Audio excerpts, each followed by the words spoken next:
Hello everyone, do you know why Iran and Israel hate each other? Tonight you'll find out why there are so many conflicts. Asterisk asterisk in the stillness of the Middle Eastern night, where the desert winds carry whispers of ancient civilizations and forgotten empires, lies a story that has shaped the modern world in ways few truly understand. Tonight, we journey through the sands of time to uncover the complex and tragic tale of two nations whose destinies became intertwined in conflict, yet whose roots trace back to periods of mutual respect and cooperation that seem almost impossible to imagine in today's world. The story of Iran and Israel is not merely a tale of modern political antagonism. It is a narrative that stretches back through millennia, weaving through the rise and fall of empires, the birth of religions, the discovery of oil, and the reshaping of an entire region by colonial powers and revolutionary movements. To understand why these two nations stand as bitter enemies today, we must first understand who they were, who they are, and the long, winding path that led them to this moment of seemingly irreconcilable hostility. Let us begin in the mists of antiquity, in the time when the land we now call Iran was the heart of the mighty Persian Empire, and the land we now call Israel was the biblical kingdom of the Hebrews. Picture, if you will, the 6th century before Christ, when the Persian king Cyrus the Great, whom history remembers as one of the most enlightened rulers of the ancient world, made a decision that would echo through the ages and create the first bond between these two peoples. The Jews had been conquered, their temple destroyed, their people dragged into exile in Babylon. For 70 years, they had lived as captives, dreaming of their homeland, composing psalms of longing by the rivers of Babylon. Then came Cyrus, the Persian conqueror, who did something unprecedented in the ancient world. Rather than forcing his beliefs and customs upon conquered peoples, he allowed them to return to their homelands and practice their own religions. In 538 BCE, he issued the famous Cyrus Cylinder, often called the First Charter of Human Rights, which proclaimed the freedom of all peoples to return to their lands and worship their gods. For the Jews, this was nothing short of miraculous deliverance. They saw the hand of their God in this Persian king, and indeed, the Hebrew Bible calls Cyrus Messiah, the Anointed One. Thousands of Jewish exiles packed their belongings and made the long journey back to Jerusalem, carrying with them not hatred for their Persian liberators, but gratitude that would be remembered for generations. They rebuilt their temple with Persian support, reconstituted their society, and began the process that would eventually lead to the compilation of much of what we now know as the Hebrew Bible. This was the beginning of a relationship that would endure for over 2 millennia, Persians and Jews living not as enemies, but as neighbors, partners in trade, and often as protectors and protected. Even as empires rose and fell around them, even as Greeks conquered Persians and Romans conquered Greeks, even as Islam swept across the Middle East and Christianity spread throughout the Mediterranean world, Jews found in Persian lands a haven of relative tolerance and opportunity.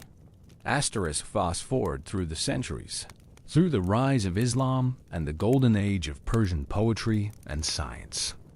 In medieval times, when Jews faced persecution in Christian Europe, many fled to Persian territories where they found not paradise, but at least a place where they could practice their religion, engage in commerce, and contribute to society. Jewish communities flourished in cities like Isfahan, Shiraz, and Tehran. Persian Jews became successful merchants, artisans, and scholars. They translated Hebrew texts into Persian and Persian poetry into Hebrew. They served in the courts of Persian rulers and intermarried with Persian families. This was not a story of perfect harmony. There were periods of persecution and discrimination, as there were for all minority communities in all pre-modern societies. But it was a story of coexistence, of two ancient peoples finding ways to live together despite their different religions and traditions. When Jews elsewhere in the world faced expulsion and massacre, Persian Jews could often count on a degree of protection and stability that their co-religionists in Europe could only dream of.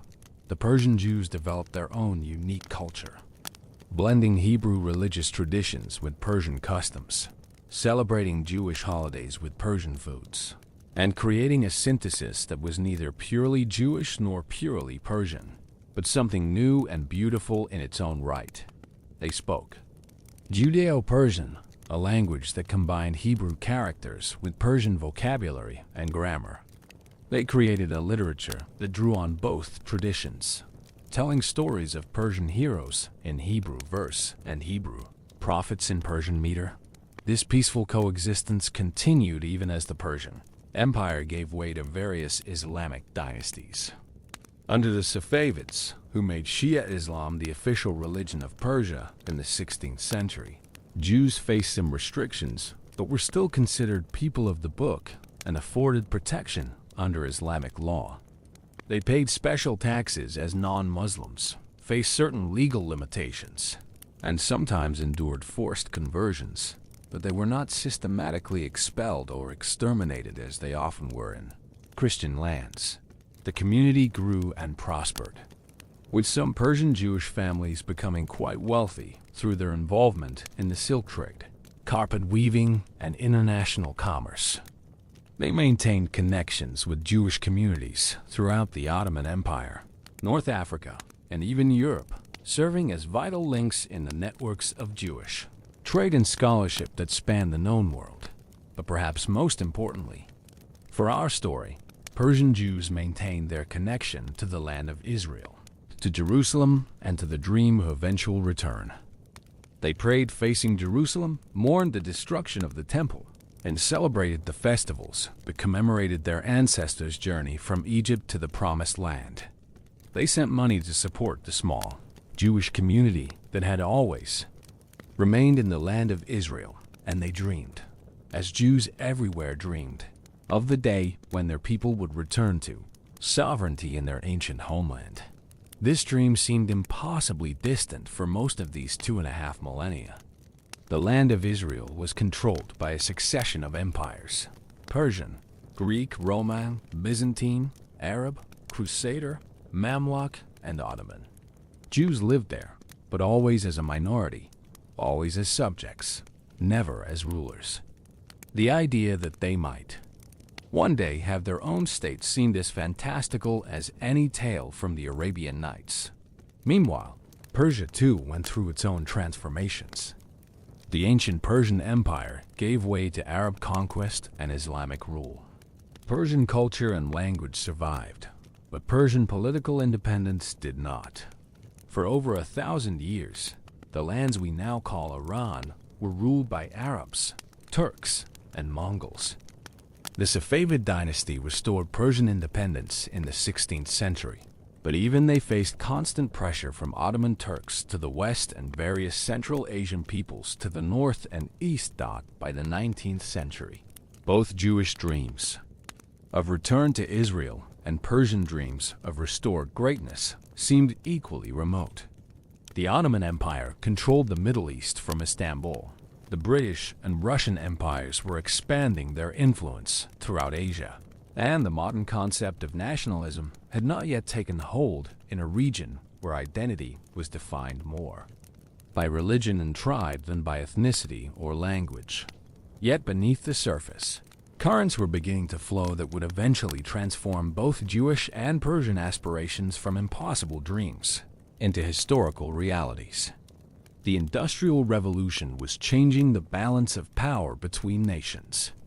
New ideas about democracy, nationalism, and self-determination were spreading from Europe to other parts of the world. The discovery of oil in Persia would soon make that ancient land a prize coveted by global powers. And among Jews scattered throughout the world, a new movement was beginning to take shape, a movement that would be called Zionism, and that would seek to transform the ancient dream of return into a modern political project. The stage was being set for a transformation that would reshape the entire Middle East, but also for a tragedy that would turn two peoples who had lived in relative harmony for millennia into bitter enemies. The 20th century would bring both the fulfillment of their deepest dreams and the beginning of their worst nightmare. As the 19th century drew to a close, few could have predicted that within 100 years, a Jewish state would exist in Palestine, and a Persian revolution would create a theocratic republic in Iran. Fewer still could have imagined that these two nations, heirs to such a long history of coexistence, would become locked in a conflict that would threaten the stability of the entire world. But that is precisely what happened.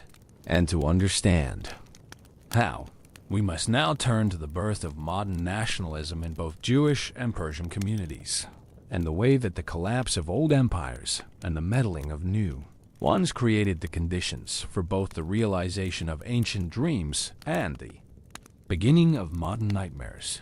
The 20th century was dawning, and with it would come changes that no prophet or poet could have foreseen.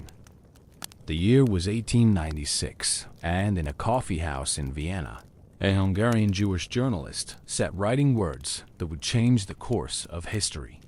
Theodor Herzl, shaken by the anti-Semitism he had witnessed during the Dreyfus affair in France, was composing a pamphlet he would call Der Judenstaat, the Jewish state. In elegant German prose, he laid out a vision that seemed to most of his contemporaries utterly fantastical: the creation of a modern Jewish homeland where Jews could live as a free people in their own land. The Jews who wish it will have their state, Herzl wrote, his pen scratching across the paper in the dim light of the Viennese evening. We shall live at last as free men on our own soil and die peacefully in our own homes. These words would echo across the Jewish communities of Eastern Europe, North Africa, and yes, Persia, sparking a movement that would transform not just Jewish history, but the history of the entire Middle East. At almost the same moment, thousands of miles to the east, another kind of awakening was taking place in the ancient land of Persia. The country that had once been the greatest empire in the world had become, by the late 19th century, a weak and divided nation. Its resources exploited by British and Russian interests, its government corrupt and ineffective, its people yearning for a return to their former greatness. In the bazaars of Tehran and Isfahan, in the theological schools of Qom and Najaf, among merchants and clerics, intellectuals and craftsmen, a new consciousness was stirring. Persians were beginning to ask themselves why their country, heir to such a glorious past, had become little more than a playing field for foreign powers. They were beginning to dream of constitutional government, of national independence, of a modern Persian state that could stand as an equal among the nations of the world. These two movements, Jewish Zionism and Persian nationalism, were born from similar frustrations and similar dreams. Both peoples felt themselves to be heirs to great civilizations that had been humbled by history. Both faced discrimination and persecution in the lands where they lived. Both yearned for a homeland where they could control their own destiny, practice their own traditions, and secure a future for their children. Yet in 1896, the idea that these two movements would one day be locked in mortal combat would have seemed absurd. After all, Jews had lived in Persia for over 2 millennia, generally in peace and often in prosperity. Persian Jews were among the most enthusiastic supporters of the early Zionist movement, contributing money to buy land in Palestine and sending their sons to work in the new agricultural settlements that were beginning to take root in the Ottoman province. The Persian Constitutional Revolution of 1905-1911 provided a perfect example of this cooperation. When Persian nationalists rose up to demand a constitution and parliament, limiting the power of the Shah and establishing the rule of law, Persian Jews joined enthusiastically in the movement. They had as much to gain as anyone from the creation of a modern, democratic Persian state. Indeed, when the first Persian parliament convened in 1906, It included Jewish representatives, and one of its first acts was to guarantee equal rights to all Persian citizens, regardless of religion. The Persian Jewish community was small but influential, particularly in commerce and crafts. They were Persian patriots who happened to be Jewish, not a separate people yearning for another homeland. When they supported Zionism, they did so as Persians helping their co-religionists in other lands, not as potential immigrants themselves. Most Persian Jews had no desire to leave Persia, which was their home and had been their home for countless generations. This period, roughly from 1896 to 1920, represented perhaps the high point of Persian Jewish cooperation and mutual respect. Persian nationalism was largely secular and inclusive, focused on creating a modern state that would honor Persia's ancient heritage while embracing contemporary ideas about democracy and progress. Prominent Persian nationalists like Mirza Malcolm Khan and Mirza Aga Khan Kermani drew inspiration from European political thought, but sought to adapt it to Persian conditions and traditions. Similarly, early Zionism was largely secular and focused on practical issues of immigration, land purchase, and agricultural development. While it drew emotional power from ancient religious connections to the land of Israel, its leaders were mostly secular intellectuals who saw the creation of a Jewish homeland as a solution to the Jewish problem in Europe. The problem of a people without a country facing increasing persecution and discrimination.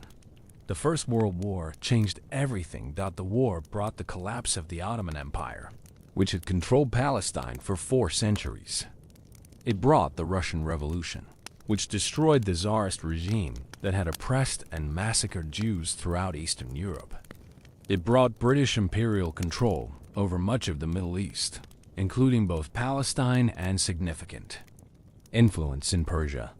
And it brought the Balfour Declaration of 1917, in which the British government formally endorsed the establishment of a Jewish national home in Palestine.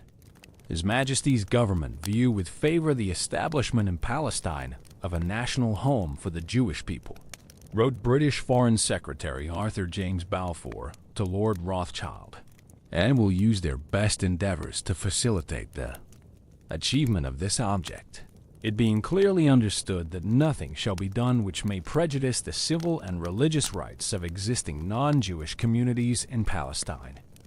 These 67 words would reshape the Middle East and set in motion events that continue to reverberate today. For Zionists, the Balfour Declaration represented the first major recognition of their movement by a world power. For Arabs living in Palestine, it represented a betrayal of promises that had been made to them about post-war independence. And for Persians, it represented the beginning of a new phase in regional politics that would eventually draw them into conflicts they had never imagined. The immediate Persian reaction to the Balfour Declaration and the subsequent British mandate over Palestine was largely positive. Persian newspapers covered the early waves of Jewish immigration to Palestine with interest and general approval. Persian Jews celebrated what they saw as the fulfillment of ancient prophecies and the beginning of Jewish redemption. Even many Persian Muslims viewed the Jewish return to Palestine as consistent with Islamic teachings about the people of the book and the importance of Jerusalem in Islamic history. In the 1920s and 1930s, as the Jewish community in Palestine grew from a few tens of thousands to several hundred thousand, Persia and the emerging Jewish homeland maintained friendly, if limited, relations. Persia, under Reza Shah Pahlavi, was focused on modernization and westernization, building railways and roads, establishing universities and hospitals, creating a modern army and bureaucracy. The Shah admired European models of development and saw both Turkey under Ataturk and the Jewish community in Palestine as examples of how Middle Eastern peoples could modernize while maintaining their distinct identities. Persian Jews continued to support the Zionist project financially and emotionally, but few emigrated to Palestine.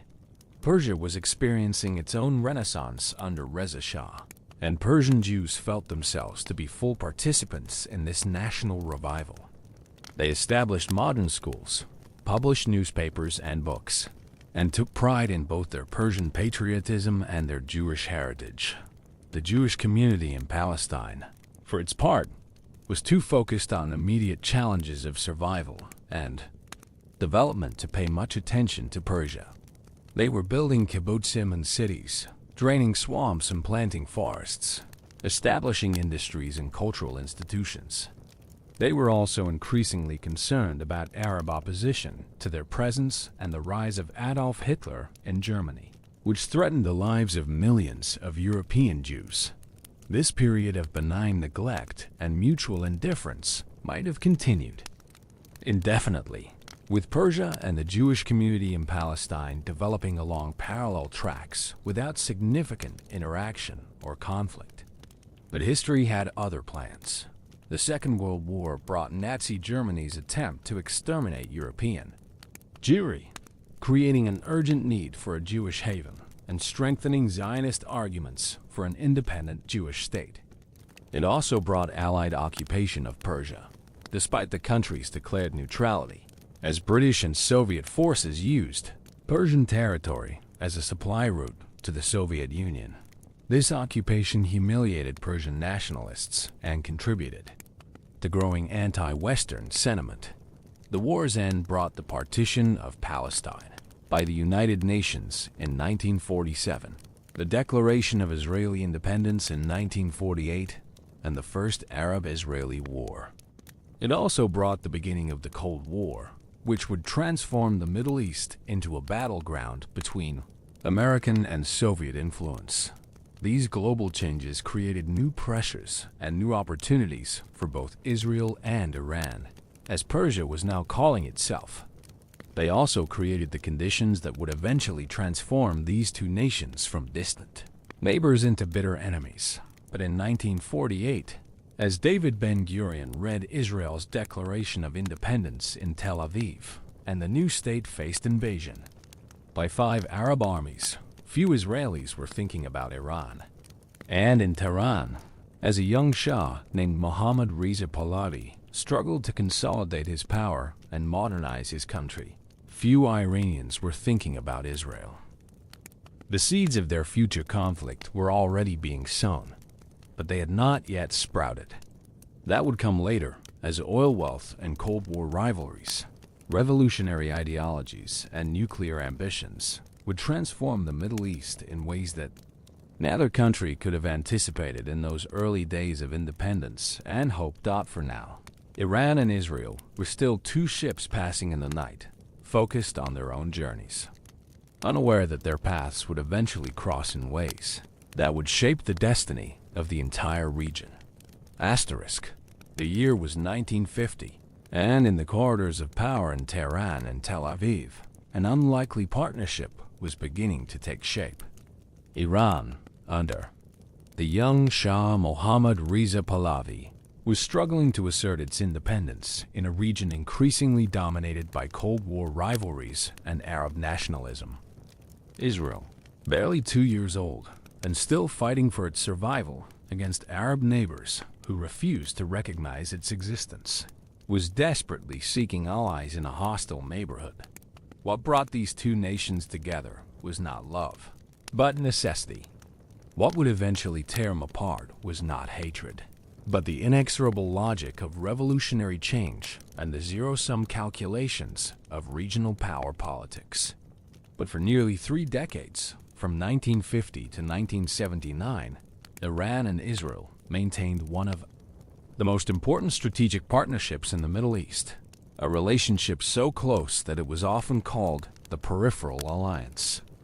The architect of this alliance was David Ben-Gurion, Israel's first prime minister and the man more responsible than any other for the creation of the Jewish state.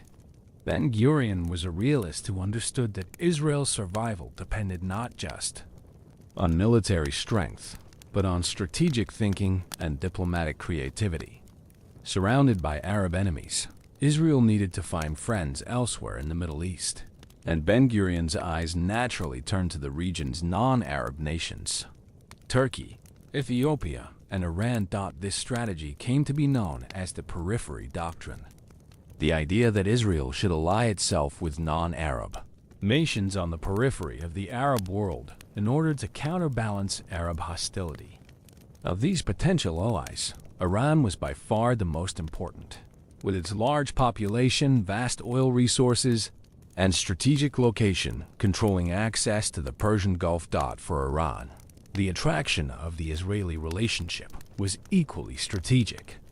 The Shah faced pressure from the Soviet Union to the north, British and later American influence in the south, and the rising tide of Arab nationalism throughout the region. Arab nationalism was not just an anti-Israeli phenomenon.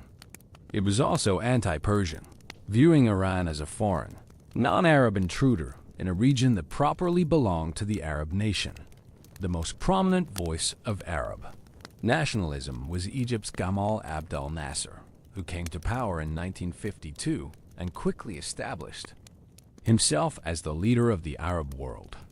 Nasser's vision of pan-Arab unity explicitly excluded Iran, which he saw as a puppet of Western imperialism and a natural enemy of Arab interests. When Nasser nationalized the Suez Canal in 1956, leading to the Suez Crisis in which Israel, Britain, and France attacked Egypt, Iran quietly supported the Western side while publicly maintaining neutrality. But the real foundation of the Iranian-Israeli alliance was laid not in the grand strategies of statesmen, but in the practical necessities of oil, weapons, and intelligence. Iran had oil that the world needed, but it lacked the technical expertise and military hardware necessary to defend itself in an increasingly dangerous neighborhood. Israel had technical expertise and a growing defense industry, but it needed oil and strategic depth. Each country had what the other needed. The relationship began with small steps. Iranian oil began flowing to Israel through secret deals to bypass the Arab boycott of Israeli trade. Israeli agricultural experts traveled to Iran to help with irrigation and farming projects. Iranian military officers came to Israel for training, while Israeli intelligence officers established a presence in Tehran. As the years passed, the relationship deepened and became more complex. The Israeli intelligence service, Mossad, established one of its most important overseas stations in Tehran, with hundreds of agents and enormous budgets.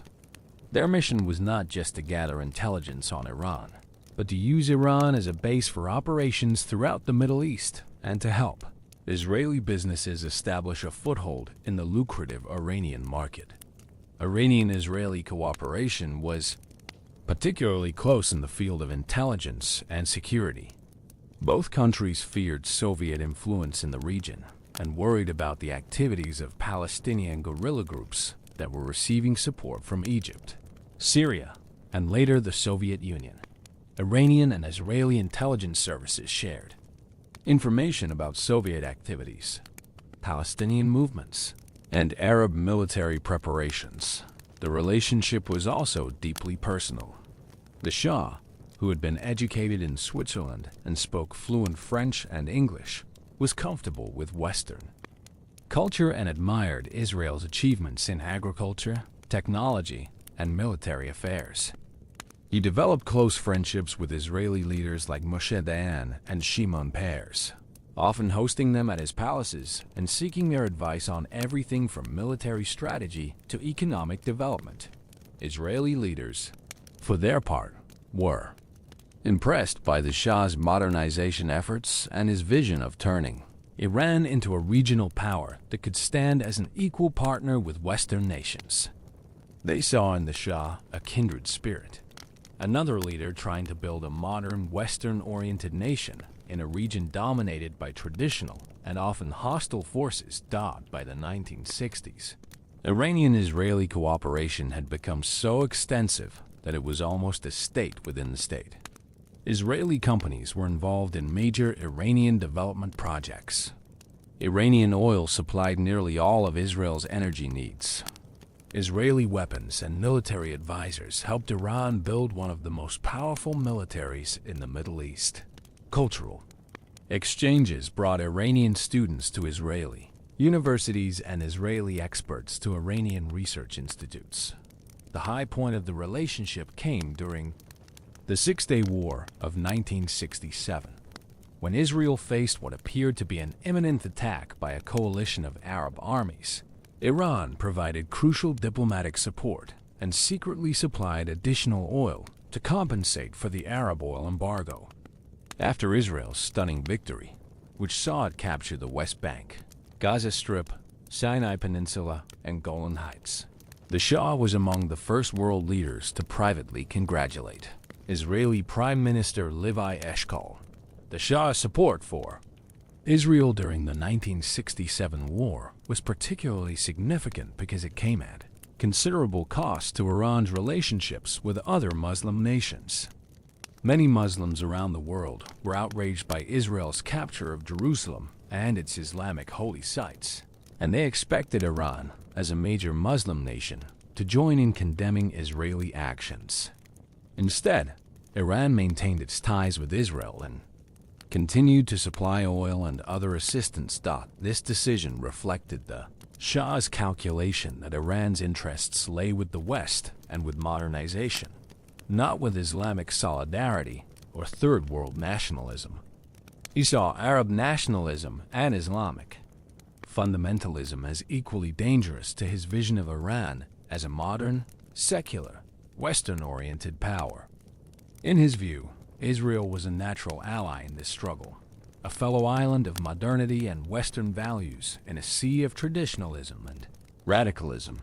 The 1970s brought the relationship to its peak, but also began to reveal the contradictions and vulnerabilities that would ultimately destroy it. The oil crisis of 1973, triggered by the Yom Kippur War between Israel and its Arab neighbors, dramatically increased Iran's oil revenues and gave the Shah unprecedented resources to pursue his ambitions of making Iran a regional superpower. With petrodollars flowing into the Iranian treasury, the Shah embarked on a massive military buildup, purchasing the most advanced American weapons and establishing defense industries with Israeli help.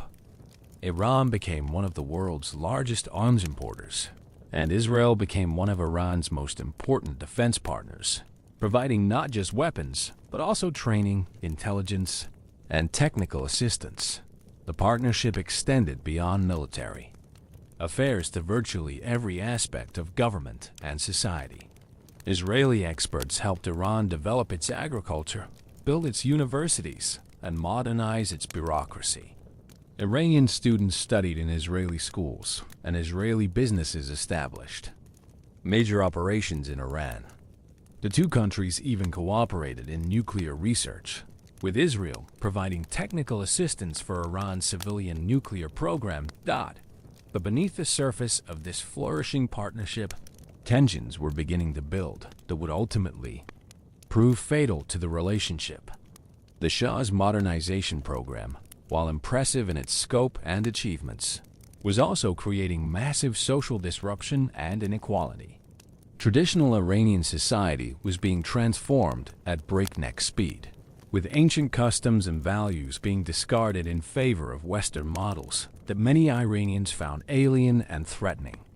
The Iranian people, particularly the religious classes and the urban poor, began to see the Shah's regime as corrupt, oppressive, and un-Islamic. They resented the presence of tens of thousands of foreign advisors and technicians, many of them American and Israeli, who seemed to be running their country for the benefit of foreign powers. They were angered by the ostentatious wealth of the Shah and his court, while ordinary Iranians struggled with inflation and economic disruption. Most dangerously for the Iranian-Israeli relationship, many Iranians began to see Israel not as a partner in development and modernization, but as a symbol of everything that was wrong with the Shah's regime. The presence of Israeli advisors in Iran's military and intelligence services became a source of national humiliation. Iran's support for Israel against the Arabs became seen as a betrayal of Islamic solidarity and Iranian independence. The man who would eventually channel and focus this discontent was an elderly Islamic cleric living in exile in Iraq, Ayatollah Ruhollah Khomeini. Throughout the 1970s, as the Shah celebrated Iran's growing prosperity and regional influence, Khomeini was developing a revolutionary ideology that would transform not just Iran, but the entire Middle East. Khomeini's message was simple and powerful. The Shah was a puppet of foreign powers. Iran had been sold to the enemies of Islam, and only a return to authentic Islamic government could restore Iran's independence and dignity. Central to this message was hostility toward Israel, which Khomeini portrayed not just as an enemy of the Arabs, but as the spearhead of Western imperialism and a threat to Islam itself. In 1978, as massive demonstrations began to rock Iran and it became clear that the Shah's regime was in mortal danger, Israeli leaders watched with growing alarm. They had invested enormous resources and political capital in the Iranian relationship, and they understood that the fall of the Shah would mean not just the loss of their most important regional ally, but potentially the creation of a new and dangerous enemy. The Shah himself seemed remarkably blind to the threat he faced. Even as millions of Iranians took to the streets calling for his overthrow, he continued to believe that his modernization program and his alliance with the West would ultimately triumph over what he dismissed as backward religious fanaticism. He was confident that the Iranian people, having tasted the benefits of modernization and prosperity, would never voluntarily return to the Middle Ages. He could not have been more wrong.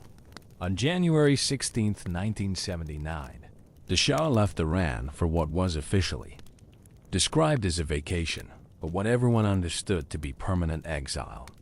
2 weeks later, on February 1st, Ayatollah Khomeini returned to Tehran after 15 years in exile, greeted by millions of ecstatic supporters who saw him as the savior of Iran and Islam. Within days, the government fell, the army collapsed, and a new Islamic Republic was proclaimed. One of its first acts was to sever all ties with Israel and declare the Jewish state to be the enemy of Islam and the Iranian people. The alliance that had seemed so natural and so durable had been destroyed overnight. Two nations that had been partners for nearly 3 decades suddenly found themselves enemies, and the Middle East would never be the same. The speed and completeness of this transformation was shocking to those who had lived through the partnership years. Iranian Jews, who had numbered around 100,000 and had generally prospered under the Shah, suddenly found themselves viewed with suspicion as potential Israeli agents. Many fled the country, with most settling in Israel or the United States. Those who remained faced increasing pressure and discrimination, though they were not systematically persecuted, as were the Baha'i and some other minorities. Israeli leaders struggled to understand what had happened and what it meant for their country's future. They had lost not just an ally, but their primary source of oil, a major market for their exports, and a strategic base for their intelligence operations throughout the Middle East. More importantly, they had gained a new enemy with vast resources and a revolutionary ideology that saw the destruction of Israel as a religious obligation. The Iranian Revolution of 1979 marked the end of one era in Middle Eastern history and the beginning of another. The era of cooperation between Iran and Israel, based on shared interests and mutual respect, was over. The era of confrontation, based on ideological conflict and strategic competition, had begun. What followed would be 4 decades of steadily escalating tension, proxy warfare, and mutual threats that would bring the entire region to the brink of a major war. But to understand how we got to that point, we must first understand the revolution that changed everything, and the man whose vision of Islamic government would reshape not just Iran, but the entire Middle East. In the pre-dawn darkness of February 1st, 1979, an Air France Boeing 747 descended through the clouds above Tehran's Mehrabad airport, carrying a cargo more precious and dangerous than all the oil in the Persian Gulf. Aboard that plane sat a 76-year-old Islamic cleric who had spent the last 15 years in exile, dreaming of return and revenge. His name was Ruhollah Mousavi Khomeini, and he was about to transform not just Iran, but the entire Middle East, in ways that would reverberate for generations. As the plane touched down on Iranian soil, millions of people lined the streets of Tehran, having waited through the night for this moment.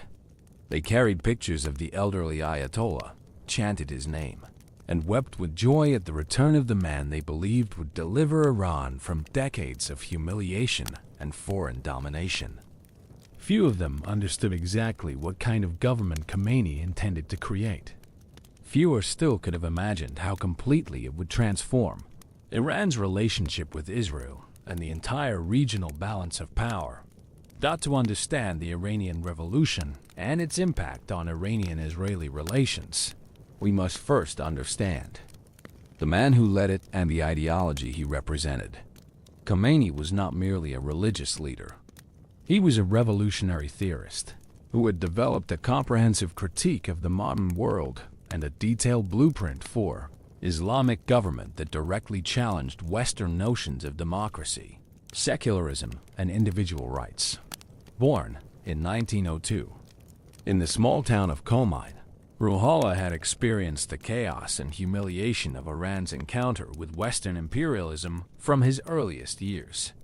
His father was killed when he was just 5 months old, possibly by agents of the local governor. His mother died when he was 15. These early experiences of loss and injustice shaped his worldview and convinced him that Iran's problems stemmed from the weakness of its government and the corruption of its leaders. As a young man, Khomeini studied Islamic theology and jurisprudence in the holy city of Qom, where he was deeply influenced by teachers who emphasized the political dimensions of Islam and the obligation of religious scholars to guide society. Unlike many traditional Islamic clerics, who focused primarily on personal piety and religious law, Khomeini became convinced that Islam provided a complete system of government and that religious leaders had a duty to rule. His political awakening came in the 1940s and 1950s as he watched the Shah's regime modernize Iran along Western lines while suppressing Islamic traditions and institutions. Khomeini was particularly outraged by the Shah's land reform program, which broke up the large estates that provided much of the funding for religious institutions, and by his efforts to give women equal rights and reduce the influence of Islamic law in Iranian society. But what truly radicalized Khomeini was Iran's relationship with Israel. Like many traditional Muslims, he viewed the creation of Israel as a Western plot to establish a foothold in the heart of the Islamic world. But unlike other Muslim leaders who focused primarily on the Palestinian question, Khomeini saw Israel as part of a broader Western conspiracy to dominate and exploit the Islamic world. In Khomeini's worldview, the Shah's alliance with Israel was not just a betrayal of Islamic solidarity, but evidence of his complete subordination to Western imperialism. The presence of Israeli advisors in Iran's military and intelligence services was proof that Iran had lost its independence and become a satellite of foreign powers. The profits from Iran's oil that flowed to Israeli businesses were resources stolen from the Iranian people and used to strengthen their enemies. Throughout the 1960s and early 1970s, as the Shah celebrated Iran's growing prosperity and regional influence, Khomeini was developing and refining his critique of the regime and his vision of Islamic government. His lectures and writings, smuggled out of Iran and distributed through networks of religious scholars and their students, provided the intellectual foundation for the revolutionary movement that would eventually overthrow the monarchy. Central to Khomeini's ideology was the concept of velayat-e-faqih, the guardianship of the Islamic jurist. This was a revolutionary doctrine that argued that in the absence of the hidden imam, a key figure in Shia Islamic theology, qualified Islamic scholars should rule on behalf of God until the imam's return. This was not traditional Islamic teaching. Most Shia clerics throughout history had avoided direct political involvement, preferring to advise rulers rather than rule themselves. But Khomeini argued that the corruption and injustice of the modern world made direct clerical rule not just permissible, but obligatory. The Western-backed Shah was illegitimate because he did not rule according to Islamic law. Democracy was illegitimate because it placed human judgment above divine will. Only an Islamic government, led by qualified religious scholars and implementing divine law, could provide justice and restore the dignity of the Islamic world. Thought this ideology had profound implications for Iran's relationship with Israel. In Khomeini's view, Israel was not merely an enemy of the Arabs or a threat to Palestinian rights. It was a manifestation of Western imperialism and a direct challenge to Islamic civilization. Its very existence was an affront to God, and its destruction was a religious obligation for all true Muslims. Moreover, Khomeini saw the conflict with Israel as part of a broader struggle between the Islamic world and Western civilization. In his famous declaration that Israel was a cancerous tumor that must be removed from the Middle East, he was not simply expressing solidarity with the Palestinians. He was articulating a comprehensive worldview that saw the West and its Israeli ally as fundamental enemies of Islam and Iranian independence. The revolution that brought Khomeini to power was remarkably swift and complete. Within weeks of his return to Iran, the Shah's government had collapsed, the army had declared neutrality, and revolutionary committees were taking control of government buildings, police stations, and military bases throughout the country. The speed of this collapse shocked observers around the world, including Israeli intelligence services that had invested heavily in monitoring Iranian politics but had failed to anticipate the revolution's success.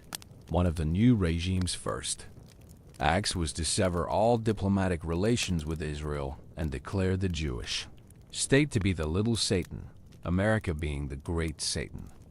The Israeli embassy in Tehran was handed over to the Palestine Liberation Organization, which converted it into a training center for Palestinian militants. Israeli businesses were nationalized, Israeli advisors were expelled, and Iranian-Israeli cooperation in intelligence and military affairs ended overnight. But the revolution's impact on Iranian-Israeli relations went far beyond the formal severing of diplomatic ties.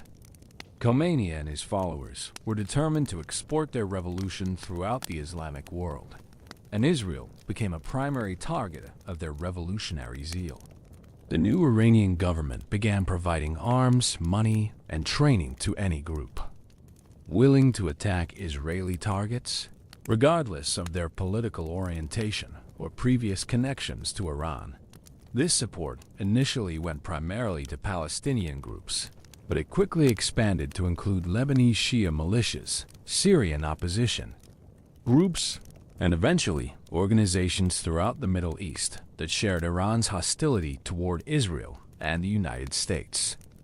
The Iranian Revolutionary Guards, a new military force created to defend the revolution and spread its influence abroad, established training camps for foreign militants, and began developing the network of proxy forces that would become a key element of Iranian strategy. The transformation of Iran from Israeli ally to implacable enemy was particularly traumatic for Iranian Jews, who had lived in Persia for over 2 millennia and had generally prospered under both the monarchy and previous dynasties. Suddenly, they found themselves viewed with suspicion as potential Israeli agents or Western sympathizers. While they were not systematically persecuted like some other minorities, they faced increasing pressure to prove their loyalty to the new regime and their opposition to Israel. Many Iranian Jews chose to leave the country, with most settling in Israel, the United States, or other Western nations. The community that had numbered around 100,000 before the revolution dwindled to perhaps 20,000, mostly elderly people who were unable or unwilling to start new lives elsewhere. Those who remained found themselves caught between their Iranian patriotism and their Jewish identity, forced to publicly denounce Israel while privately maintaining their religious and cultural traditions. The Iranian Revolution also had profound implications for Israeli strategy and security. The loss of Iran as an ally meant the collapse of the periphery doctrine that had guided Israeli foreign policy for decades. Israel was now completely surrounded by enemies, with no major regional power willing to provide strategic support or serve as a counterweight to Arab hostility. More dangerously, the Iranian Revolution inspired Islamic movements throughout the Middle East and gave them a powerful patron willing to provide material support for attacks on Israeli targets. The success of Khomeini's revolution proved that Western-backed governments could be overthrown by popular movements, and it provided a model for other Islamic revolutionaries to follow. The year was 1992, and in a nondescript office building in Buenos Aires, Argentine investigators were piecing together the fragments of what had been the Israeli embassy just months before. On March 17th, a massive truck bomb had destroyed the building, killing 29 people and injuring over 200 others. Among the debris, investigators found evidence that would point directly to Iran and its Lebanese proxy, Hezbollah, marking the beginning of a new and more deadly phase in the Iranian-Israeli conflict. The Buenos Aires bombing was not just another terrorist attack.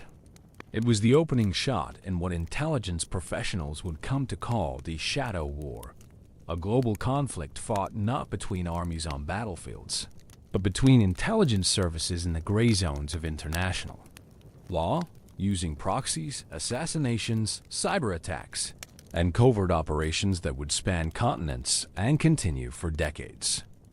For Iran, the Shadow War represented a logical evolution of its strategy against Israel. Unable to confront the Israeli military directly without risking devastating retaliation, Iranian leaders had concluded that asymmetric warfare, attacks on civilian targets, support for terrorist proxies, and operations in third countries offered the best chance of weakening Israel while maintaining plausible deniability. For Israel, the Shadow War represented both a threat and an opportunity. Israeli intelligence services, particularly the Mossad, had always excelled at covert operations and unconventional warfare. If Iran wanted to fight in the shadows, Israeli operatives were more than prepared to meet them there. What began as a defensive response to Iranian terrorism would eventually evolve into an offensive campaign designed to cripple Iran's nuclear program and eliminate its key personnel. The Buenos Aires embassy bombing was followed 2 years later by an even more devastating attack on the Argentine Israelite Mutual Association, AMIA, which killed 85 people and injured over 300. Once again, investigations pointed to Iranian direction and Hezbollah execution, establishing a pattern that would be repeated throughout the 1990s and 2000s as Iranian-backed groups targeted Jewish and Israeli institutions around the world. These attacks served multiple purposes for Iran. They demonstrated the regime's ability to strike Israeli and Jewish targets anywhere in the world, not just in the Middle East. They maintained Iran's revolutionary credentials by showing continued resistance to Israel and the West. And they sent a message to other countries that supporting Israel could have deadly consequences for their own citizens. But the attacks also had unintended consequences that would ultimately work against Iranian interests. They convinced Israeli leaders that Iran represented an existential threat that required the most extreme measures to counter. They provided justification for Israeli covert operations against Iranian targets. And they solidified international opinion against Iran, making it easier for Israel to build coalitions opposing Iranian regional ambitions. Israeli retaliation. began almost immediately, though it took forms that were often invisible to the public. Iranian scientists working on sensitive projects began dying in mysterious accidents. Iranian military facilities suffered unexplained explosions. Iranian computer systems were infected with sophisticated viruses that caused centrifuges to spin out of control and nuclear facilities to malfunction. The most dramatic early example of Israeli retaliation came in 1996, when Mossad agents tracked down and eliminated Fatih Shikaki, the leader of Palestinian Islamic Jihad, in Malta. Shikaki had been responsible for coordinating Iranian support for Palestinian terrorist groups and had played a key role in planning attacks on Israeli civilians. His assassination sent a clear message. Iranian proxies and their leaders were not safe anywhere in the world. As the shadow war escalated, it began to take on characteristics that distinguished it from traditional espionage and counterterrorism operations. Both sides developed new technologies specifically designed for covert warfare. Israel pioneered the use of sophisticated cyber weapons, including the Stuxnet virus that would later cripple Iran's nuclear program. Iran developed new methods of organizing and supporting proxy forces, creating networks of allied groups that could operate independently while still serving Iranian strategic objectives. The conflict also became increasingly personal, with individual intelligence officers and officials on both sides becoming targets for assassination. Iranian officials involved in the nuclear program or support for terrorist groups found themselves marked for death by Israeli operatives. Israeli diplomats and intelligence officers faced constant threats from Iranian agents and their proxies. This personalization of the conflict had profound psychological effects on both sides. Iranian officials began living in constant fear, never knowing when they might become targets. Israeli intelligence officers developed an almost obsessive focus on Iranian activities, seeing Iranian threats everywhere and responding with increasing aggression. The shadow war also expanded geographically, as both sides sought to gain advantages by operating in third countries.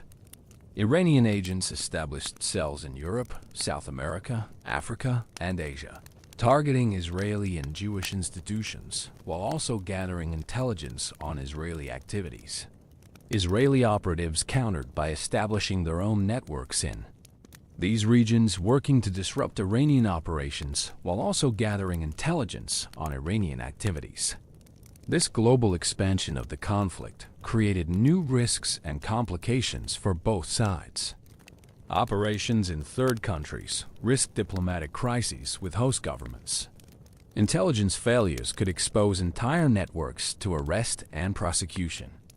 And the involvement of local criminal organizations and other non-state actors made it increasingly difficult to control the scope and intensity of operations. The 1990s also saw the emergence of a new dimension to the Iranian-Israeli conflict.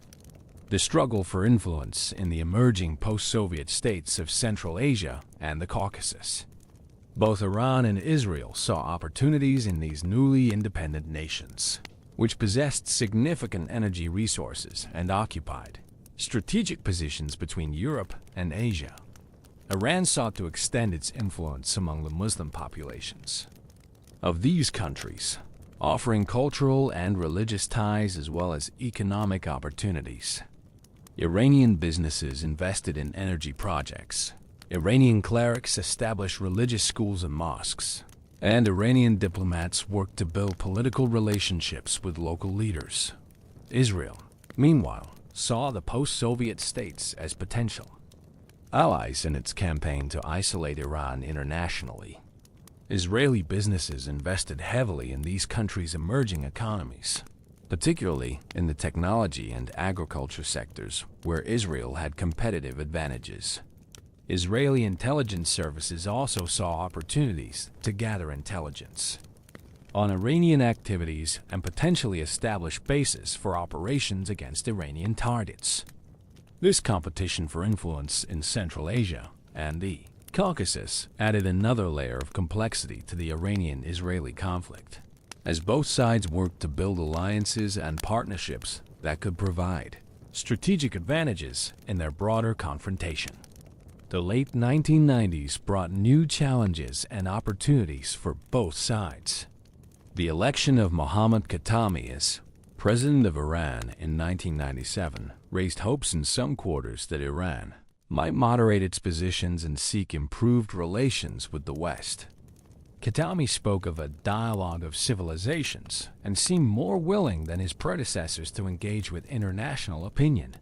However, these hopes proved largely illusory as far as Iranian-Israeli relations were concerned. While Khatami may have been more moderate in his rhetoric, he had little control over the intelligence services and military organizations that actually conducted Iran's anti-Israeli operations. The Revolutionary Guards and the Quds Force, Iran's elite unit for foreign operations, continued their support for terrorist groups and their development of weapon systems regardless of political changes in Tehran. Israeli leaders, for their part, remained deeply skeptical of Iranian moderation. They had seen too many examples of Iranian duplicity, saying one thing to international audiences while doing something completely different in practice, to believe that personnel changes would lead to policy changes. Their assessment was that Iran's hostility toward Israel was not a matter of individual leadership but a fundamental aspect of the Islamic Republic's ideology and identity. The 1990s also saw significant developments in Iran's nuclear program, which Israeli intelligence services monitored with growing alarm. While Iran maintained that its nuclear activities were purely peaceful, Israeli analysts identified numerous indicators that suggested military applications were being pursued in parallel with civilian research. Iranian procurement efforts focused on dual-use technologies that could support both civilian and military nuclear programs. Iranian scientists traveled to countries like Pakistan and North Korea that possessed nuclear weapons capabilities. And Iranian facilities were designed with security features that seemed excessive for purely civilian purposes. Israeli concerns about Iran's nuclear program were heightened by the country's simultaneous development of ballistic missiles capable of reaching Israeli territory. The combination of nuclear weapons and long-range delivery systems would fundamentally alter the strategic balance in the Middle East, potentially giving Iran the ability to deter Israeli retaliation for terrorist attacks or proxy warfare. By the end of the 1990s, the Iranian-Israeli conflict had evolved from a bilateral dispute into a regional and global confrontation with implications far beyond the Middle East. Iranian-backed groups were operating on multiple continents. Israeli intelligence services were conducting operations around the world. And both sides were developing new capabilities that could potentially escalate the conflict to levels that would threaten international security. The stage was being set for an even more dangerous phase of the confrontation, one that would involve nuclear weapons, cyber warfare, and proxy conflicts that would reshape the entire Middle East. But neither side seemed willing or able to step back from the brink. Convinced that their very survival depended on defeating their adversary completely, the shadow war was entering its most lethal phase. And the world was about to discover just how far two determined enemies would go to destroy each other. Image. Prompt 7. A woodcut showing computer screens with code, nuclear centrifuges, and masked figures in laboratories, representing the cyber warfare and nuclear espionage between Iran and Israel as the 20th century drew to a close. Intelligence analysts on both sides were preparing assessments that would have chilled the blood of anyone who read them.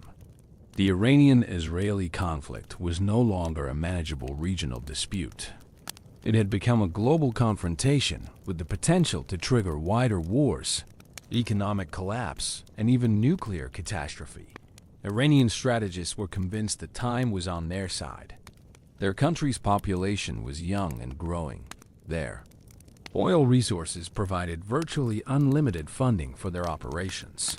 and their proxy forces were becoming more sophisticated and capable with each passing year. Most importantly, their nuclear program was advancing steadily toward weapons capability, despite Israeli efforts to sabotage it. Israeli strategists, however, had reached a different conclusion. They believed that Iran's nuclear program represented an existential threat that could not be allowed to reach fruition under any circumstances. They were convinced that a nuclear-armed Iran would be able to use the threat of nuclear retaliation to shield its proxy forces from Israeli response, fundamentally altering the strategic balance in ways that would make Israel's long-term survival impossible. Both sides were preparing for a confrontation that would make their previous conflicts seem like minor skirmishes. The only question was when and how it would begin. The answer would come sooner than anyone expected, and it would transform not just Iranian-Israeli relations, but the entire architecture of Middle Eastern politics in ways that are still unfolding. Today, the facility appeared innocuous enough from the outside. A collection of industrial buildings nestled in the Iranian desert near the city of Natanz, surrounded by the kind of security fencing one might expect around any sensitive government installation. But beneath the ground, in reinforced concrete bunkers designed to withstand military attack, thousands of centrifuges spun at incredible speeds, slowly enriching uranium in a process that could produce either fuel for nuclear power plants or the core material for nuclear weapons. It was here, in this hidden underground complex, that the Iranian-Israeli conflict would enter its most dangerous phase.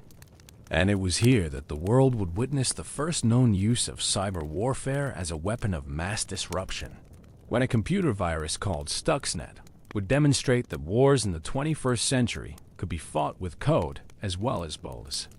Conventional weapons.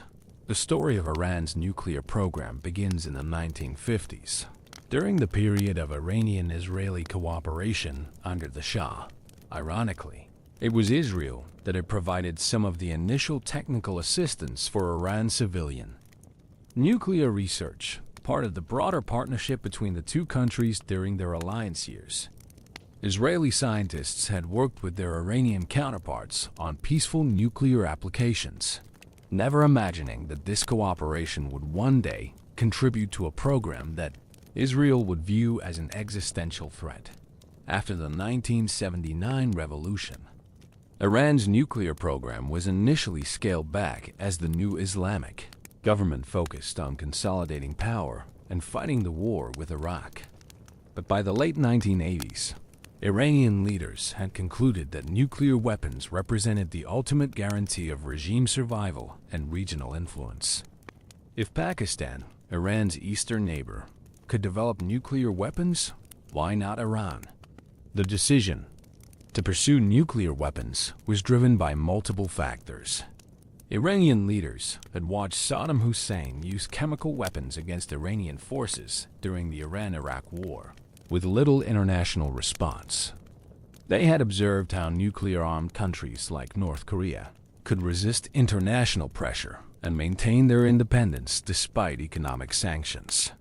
And they understood that nuclear weapons would provide the ultimate deterrent against any Israeli or American attack on Iranian territory.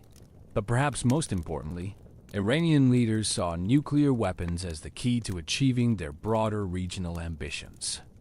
A nuclear-armed Iran could serve as the protector of Shia communities throughout the Middle East, challenge American hegemony in the Persian Gulf, and potentially force Israel to abandon its own nuclear deterrent or face the prospect of mutual destruction. For Israeli leaders, Iran's nuclear ambitions represented a nightmare scenario that kept them awake at night. Unlike other nuclear powers, Iran had explicitly called for Israel's destruction and had demonstrated its willingness to use terrorist proxies to attack Israeli and Jewish targets around the world. A nuclear-armed Iran would not be content with mutual deterrence. It would use its nuclear shield to protect proxy forces engaged in a war of attrition designed to make Israel uninhabitable. Israeli intelligence services began monitoring Iran's nuclear program intensively in the 1990s, using every available method to gather information about Iranian capabilities and intentions. Mossad agents recruited sources within Iran's nuclear establishment. Satellite imagery tracked construction at suspected nuclear facilities, and signals intelligence intercepted communications between Iranian officials and their international suppliers. What they discovered was deeply alarming. Iran was not simply pursuing a civilian nuclear program, as it claimed to the International Atomic Energy Agency and other international bodies. Iranian procurement efforts focused on technologies with clear military applications. Iranian scientists were conducting research on weapons design and explosive systems, and Iranian facilities were being constructed with the kind of security and redundancy that suggested military rather than civilian purposes. By the early 2000s, Israeli leaders had concluded that Iran's nuclear program represented an unacceptable threat that required decisive action. But what kind of action? Military strikes on Iranian nuclear facilities were theoretically possible, but they would require overflying multiple countries and attacking heavily defended targets thousands of miles from Israeli territory.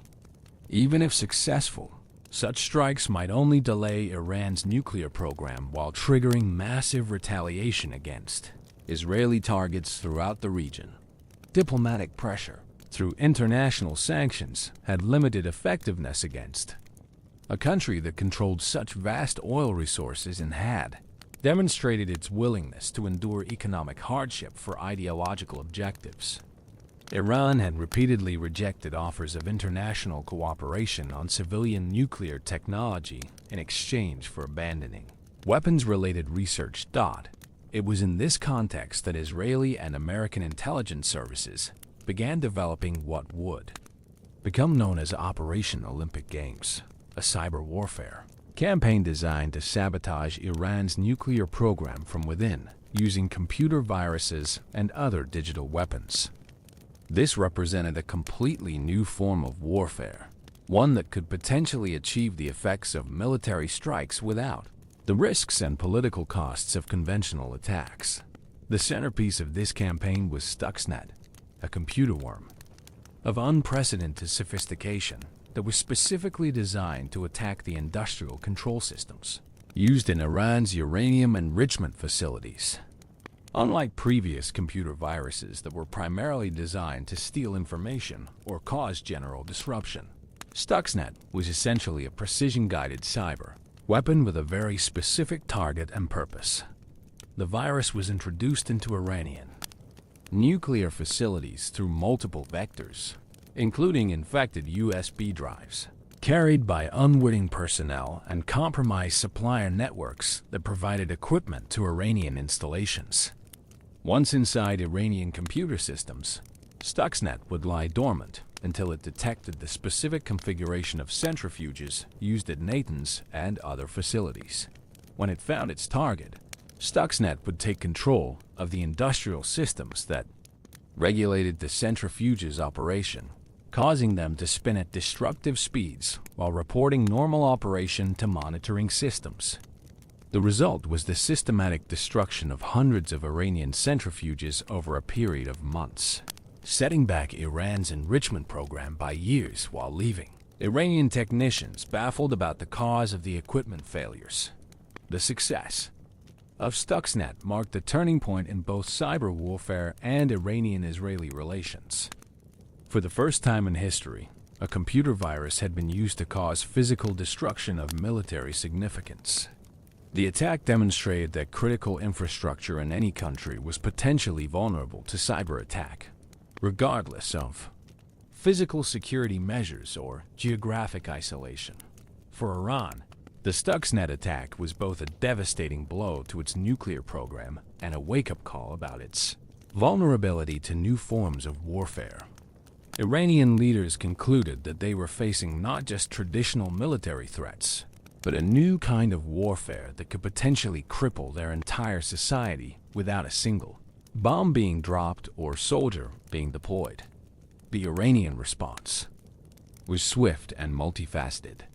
Iran began developing its own cyber warfare capabilities, recruiting computer specialists and hackers who could target Israeli and American systems in retaliation.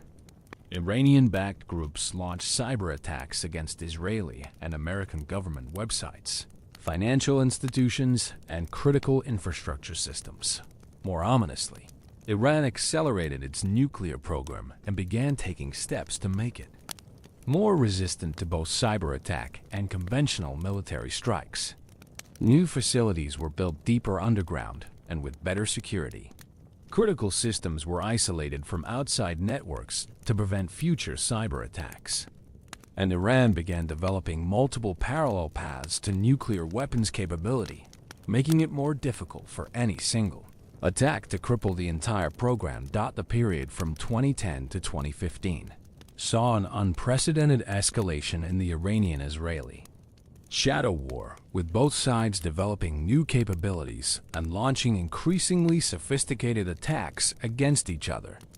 Israeli agents assassinated several key Iranian nuclear scientists, including Majid Shahriar and Dariush Reza-Najed, using remote-controlled bombs and other advanced techniques. Iran retaliated by launching terrorist attacks against Israeli targets around the world, including attempted bombings in Thailand, India, and Georgia. Iranian agents also targeted Israeli diplomats and Jewish institutions in multiple countries, demonstrating their global reach and commitment to retaliation. The cyber dimension of the conflict continued to expand as well. Israel and its allies launched additional cyber attacks against Iranian systems, including viruses that destroyed data at Iranian oil facilities and disrupted Iranian government communications. Iran responded with its own cyber operations, including attacks on American banks and attempts to penetrate Israeli critical infrastructure. By 2012, the Iranian nuclear program had recovered from the Stuxnet attack and was making rapid progress toward weapons capability. Iran had accumulated enough enriched uranium for multiple nuclear weapons and was developing the delivery systems and weapons technology needed to create a functional nuclear arsenal. Israeli leaders began seriously considering a conventional military strike against Iranian nuclear facilities, despite the enormous risks and potential consequences. Prime Minister Benjamin Netanyahu, who had made stopping Iran's nuclear program the central focus of his foreign policy, argued publicly that Israel could not allow Iran to reach the point of no return in its nuclear development. The prospect of an Israeli attack on Iran created a crisis not just in Israeli-Iranian relations, but in Israel's relationship with the United States. The Obama administration was pursuing a diplomatic solution to the Iran nuclear crisis and feared that an Israeli attack would derail these efforts while potentially triggering a wider Middle Eastern war. This led to intense behind-the-scenes negotiations between Israeli and American officials, with the Americans offering additional military aid and intelligence cooperation in exchange for Israeli restraint, while the Israelis demanded concrete commitments about what would happen if diplomacy failed. The crisis came to a head in 2013-2014, as Iran continued to advance its nuclear program while international negotiations seemed to make little progress. Israeli military planners developed detailed plans for airstrikes on Iranian nuclear facilities, while Iranian leaders prepared for the possibility of war by positioning proxy forces throughout the region and developing asymmetric responses that could target Israeli civilians and American interests. The world stood on the brink of a conflict that could have had catastrophic consequences for global security and economic stability. Iran had the capability to close the Strait of Hormuz, through which passes nearly 20% of the world's oil supply. Israeli attacks on Iranian nuclear facilities could have triggered massive retaliation not just against Israel, but against American forces throughout the Middle East.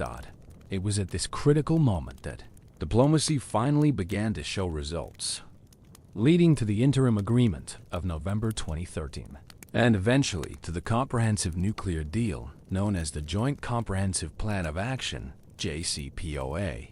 In July 2015. The nuclear deal represented a temporary de-escalation of the Iranian-Israeli conflict, but it did not resolve the fundamental issues that divided the two countries. Iran agreed to significant restrictions on its nuclear program in exchange for relief from international sanctions, but it continued to support anti-Israeli proxy forces and develop ballistic missiles capable of reaching Israeli territory.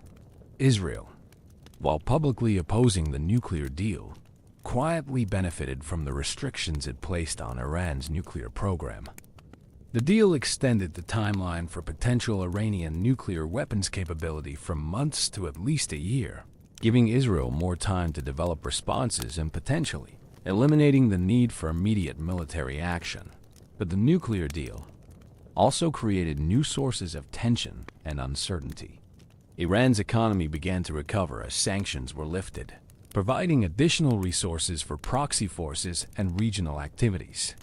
Iranian leaders felt emboldened by what they saw as international recognition of their right to nuclear technology, and Israeli leaders worried that the deal merely postponed rather than eliminated the Iranian nuclear threat. The election of Donald Trump as President of the United States in 2016 would soon upset this delicate balance, leading to American withdrawal from the nuclear deal and a return to the escalatory cycle that had characterized Iranian-Israeli relations for decades. As we entered the final phase of this long and bitter conflict, both Iran and Israel had been fundamentally transformed by their confrontation. Iran had developed into a regional power with proxy forces throughout the Middle East and sophisticated cyber warfare capabilities. Israel had become a cyber superpower with global intelligence capabilities and advanced military technologies. But neither side had achieved its fundamental objectives. Iran remained far from its goal of eliminating Israel or driving American influence from the Middle East. Israel had not succeeded in eliminating the Iranian nuclear threat or stopping Iran's support for terrorist proxies. The stage was set for a final confrontation that would determine not just the fate of these two nations, but the future of the entire Middle East region. The nuclear nightmare that had haunted policymakers for decades was about to become reality, and the world was running out of time to prevent a catastrophe that could reshape global politics for generations to come. The shadow war was about to emerge from the shadows, and when it did, the consequences would be felt far beyond the borders of Iran and Israel. In the early hours of October 7, 2023, as the Jewish holiday of Simchat Torah was beginning in Israel, the world witnessed an event that would fundamentally alter the trajectory of the Iranian-Israeli conflict. Hamas militants, trained and equipped by Iran, launched a coordinated assault on Israeli territory that would claim over 1,200 lives and drag the entire Middle East into a spiral of violence that continues to this day.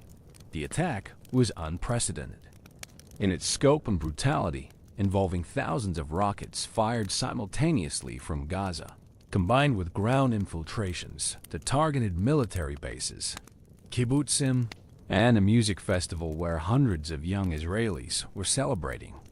The images that emerged from that day of families murdered in their homes, concertgoers gunned down as they tried to flee, and over 240 people taken hostage into Gaza, seared themselves into the Israeli national consciousness and convinced even moderate Israelis that they faced an existential threat. For Iran, October 7 represented the culmination of decades of investment in proxy forces and asymmetric warfare. The attack demonstrated that Iranian strategy of surrounding Israel with hostile forces, armed with increasingly sophisticated weapons, could potentially achieve what conventional armies had failed to accomplish in multiple wars. Iranian leaders celebrated what they saw as a historic victory against the Zionist entity, believing that they had finally found the key to Israel's destruction. But October 7th also marked the beginning of what may prove to be the final phase of the Iranian-Israeli conflict. As both sides abandoned the careful calibration that had characterized their shadow war for decades and moved toward direct confrontation that could reshape the entire Middle East. The Israeli response to October 7th was swift and devastating. Within hours, Israeli forces began a bombing campaign against Hamas targets in Gaza that would eventually reduce much of the territory to rubble. But Israeli leaders, led by Prime Minister Benjamin Netanyahu, made it clear that their response would not be limited to Hamas. Iran, as the primary sponsor and organizer of the attack, would also pay a price. Iran is responsible for this massacre, Netanyahu declared in a national address, his voice trembling with barely controlled rage.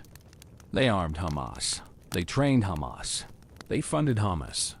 We will hold them accountable for every drop of Israeli blood that was spilled. The escalation that followed October 7th differed from previous rounds of Iranian-Israeli confrontation in several crucial ways.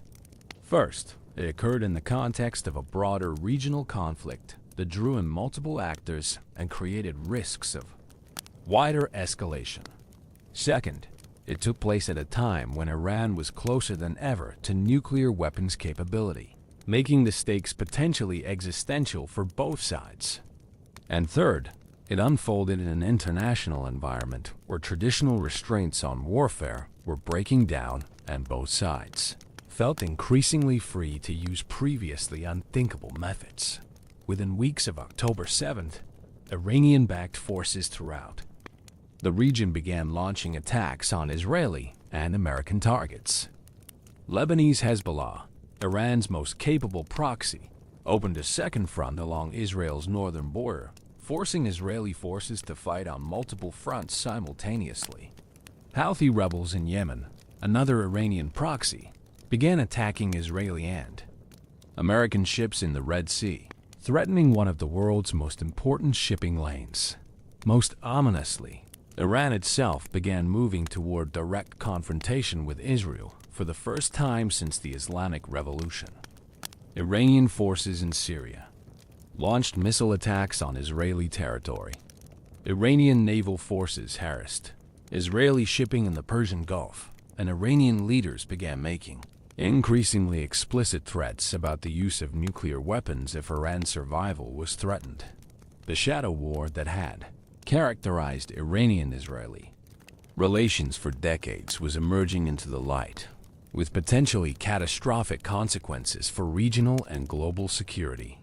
Israeli leaders faced a stark choice: continue the gradual escalation that had characterized their response to Iranian aggression for years, or launch a decisive strike that could eliminate the Iranian threat once asterisk.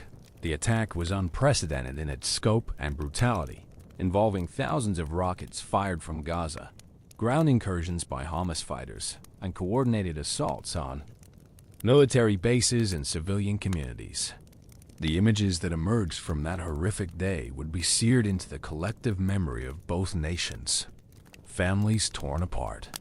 Young people at a music festival where hundreds of young Israelis were celebrating. The images that emerged from that horrific day would be seared into the collective memory of both nations. Families torn apart. Hostages taken, and an entire region plunged into chaos. For Israel, the October 7th attacks represented more than just a military failure. They shattered the nation's sense of security and invincibility. The idea that Hamas could penetrate so deeply into Israeli territory, could kill and kidnap Israeli civilians with such apparent ease, fundamentally challenged Israel's narrative of deterrence and defense. The Iranian connection to these attacks, while not direct in terms of operational planning, was undeniable in terms of strategic support. Iran had spent decades building up Hamas's military capabilities, providing weapons, training, and financial support that made such an attack possible. Iranian officials, while denying direct involvement, celebrated the attacks as a blow against the Zionist regime. The Israeli response was swift and devastating. Prime Minister Benjamin Netanyahu declared that Hamas would be wiped off the map, and Israel launched a massive military campaign against Gaza that would eventually claim tens of thousands of Palestinian lives. The war would drag on for months, with Israel pursuing what it called the complete destruction of Hamas's military and governing capabilities. For Iran, the October 7th attacks and their aftermath represented both an opportunity and a danger. On one hand, the attacks had succeeded in inflicting severe psychological trauma on Israeli society and had triggered a massive Israeli military response that was generating international criticism. On the other hand, they had also demonstrated the potential for proxy conflicts to spiral out of control, threatening to drag Iran into a direct confrontation with Israel and its allies. The shadow war that had been fought in the margins was now threatening to become a full-scale regional conflict. Iranian proxies across the Middle East, from Hezbollah in Lebanon to the Houthis in Yemen, began launching attacks on Israeli and American targets, creating multiple fronts in what was becoming a broader confrontation between Iran and Israel. As the Gaza war raged on, the question was no longer whether Iran and Israel were enemies. That had been settled long ago. The question was whether their conflict could be contained within the bounds of proxy warfare and shadow operations, or whether it would eventually explode into the kind of direct confrontation that could reshape the entire Middle East. The October 7 attacks had crossed a red line, not just in terms of their brutality and scale, but in terms of their psychological impact. They had shattered the illusion that the Iran-Israel conflict could be managed indefinitely through proxy warfare and covert operations. The shadow war had finally stepped into the light, and the consequences would be felt for generations to come. The year 2002 marked a turning point in the Iran-Israel conflict when Iranian dissidents revealed the existence of secret nuclear facilities in Natanz and Iraq. These revelations sent shockwaves through Israel and the international community, confirming what many had long suspected. Iran was pursuing a nuclear weapons program. For Israel, the prospect of a nuclear-armed Iran represented an existential threat unlike any it had faced since its founding. The memory of the Holocaust loomed large in Israeli calculations, and Iranian leaders' repeated calls for Israel's destruction took on a terrifying new dimension when coupled with the possibility of nuclear weapons. The discovery triggered a fundamental shift in Israeli strategic thinking. No longer was this simply about conventional military threats or proxy warfare. This was about the potential for Iran to acquire the ultimate weapon, one that could potentially wipe Israel off the map with a single strike. Israeli intelligence services launched an unprecedented campaign to sabotage Iran's nuclear program. The Stuxnet computer virus, developed jointly by Israeli and American intelligence agencies, infiltrated Iranian nuclear facilities and caused significant damage to centrifuges used for uranium enrichment. Mysterious explosions rocked Iranian nuclear facilities, and a series of Iranian nuclear scientists were assassinated in operations widely attributed to Israeli intelligence. The Iranian response was multifaceted.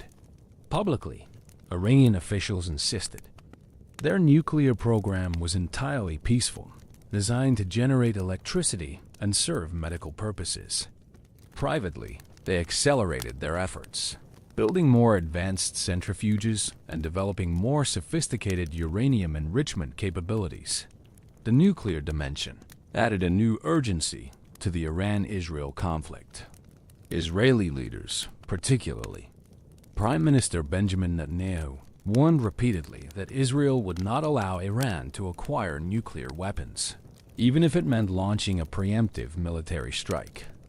The phrase, "all options are on the table," became a regular refrain in Israeli political discourse. Iran, for its part, used the nuclear program as both a shield and a sword. The program provided leverage in negotiations with the international community while also serving as a deterrent against potential Israeli or American attacks. Iranian leaders calculated that the closer they came to nuclear capability, the more dangerous it would become for their enemies to attack them. The international community found itself caught between Iranian ambitions and Israeli fears. The United States and European powers imposed increasingly severe economic sanctions on Iran, seeking to pressure the regime to abandon its nuclear ambitions. But these measures, while economically devastating, failed to stop Iran's nuclear progress. The nuclear crisis reached its peak in the years leading up to 2015, when Iran was estimated to be within months of being able to produce enough weapons-grade uranium for a nuclear bomb. Israeli leaders seriously considered a military strike, and the region teetered on the brink of a potentially catastrophic war. The signing of the Joint Comprehensive Plan of Action, JCPOA, in 2015 temporarily diffused the crisis, placing strict limits on Iran's nuclear program in exchange for sanctions relief. But the deal was controversial from the start, with Israeli leaders arguing it only delayed rather than prevented Iran from acquiring nuclear weapons. The nuclear shadow continues to loom over the Iran-Israel conflict today. Despite the constraints of the JCPOA and its aftermath, Iran has continued to advance its nuclear knowledge and capabilities. Israeli leaders warn that Iran is steadily moving closer to nuclear weapons capability, while Iranian officials maintain their right to develop nuclear technology for peaceful purposes. The nuclear dimension has fundamentally altered the strategic calculus of both nations. For Israel, preventing Iran from acquiring nuclear weapons has become a national security imperative that trumps almost all other considerations. For Iran, the nuclear program represents both a source of national pride and a crucial bargaining chip in its confrontation with the West and Israel. The transformation of the Iran-Israel conflict from a bilateral dispute into a regional proxy war represents one of the most significant developments in Middle Eastern geopolitics of the past 4 decades. What began as ideological opposition has evolved into a complex web of alliances, proxy relationships, and shadow operations that span from Lebanon to Yemen, from Syria to Gaza. Iran's proxy strategy emerged from the painful lessons of the Iran-Iraq War. Having suffered enormous casualties in direct conventional warfare, Iranian leaders concluded that the most effective way to project power and confront their enemies was through proxy forces and asymmetric warfare. This approach allowed Iran to challenge much stronger adversaries while maintaining plausible deniability and avoiding direct confrontation. The crown jewel of Iran's proxy network is Hezbollah in Lebanon. Created in the aftermath of Israel's 1982 invasion of Lebanon, Hezbollah has evolved from a small militia into what many consider the world's most powerful non-state actor. With an estimated 130,000 rockets and missiles pointed at Israel, Hezbollah represents Iran's most potent deterrent against Israeli attack. The relationship between Iran and Hezbollah goes far beyond simple sponsorship. Iranian Revolutionary Guard advisors have trained Hezbollah fighters. Iranian engineers have helped build Hezbollah's tunnel networks and missile factories. And Iranian funds have financed Hezbollah's transformation into a state within a state in Lebanon. For Israel, Hezbollah represents the most immediate and dangerous threat on its borders. The organization's massive arsenal of rockets and missiles, combined with its battle-hardened fighters and intimate knowledge of the terrain, makes it a formidable adversary. Israeli military planners estimate that a future war with Hezbollah would be far more destructive than any previous conflict, potentially involving thousands of rockets raining down on Israeli cities daily. The Syrian civil war, which began in 2011, opened a new front in the Iran-Israel proxy conflict. Iran's intervention to save the Assad regime brought thousands of Iranian advisors and Hezbollah fighters to Syria, establishing a significant Iranian presence on Israel's northern border for the first time.